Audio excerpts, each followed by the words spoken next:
বন্যায় ক্ষতিগ্রস্তদের সরকারি আর্থিক সহযোগিতা মিলছে না, এমনটাই অভিযোগ তুলে প্রতিবাদে সরব হয়েছেন করবুক মহকুমার বন্যায় ক্ষতিগ্রস্তরা।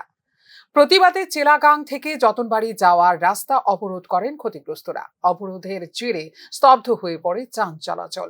ভয়াবহ বন্যায় গোটা রাজ্যের পাশাপাশি ব্যাপক ক্ষতির সম্মুখীন হয়েছে করবুক মহকুমাবাসী। ক্ষতি হয়েছে জমি, ঘরবাড়ির। সরকারের তরফ থেকে আর্থিক সহায়তা প্রদানের আশ্বাস দেওয়া হয়েছিল, কিন্তু এখনো পর্যন্ত মেলেনি সরকারি ক্ষতিপূরণ বলে জানান বন্যায় ক্ষতিগ্রস্তরা। অবিলম্বে আর্থিক সহায়তার দাবিও করেন বন্যায় ক্ষতিগ্রস্তরা।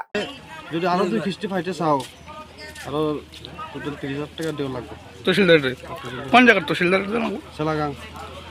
তার নাম জানো? কি নাম? চেলাগাং এর তহসিলের নাম রতনমণি ত্রিপুরা। যতনবাড়ি তহসিলের নাম হইল বিক্রম চাকমা। তারা তোমরা টাকা খুঁজছে না। এখন আমরা চাই যাতে তারা টাকা না দিয়া আমরা সুন্দর মতো একটা বাড়ি করতে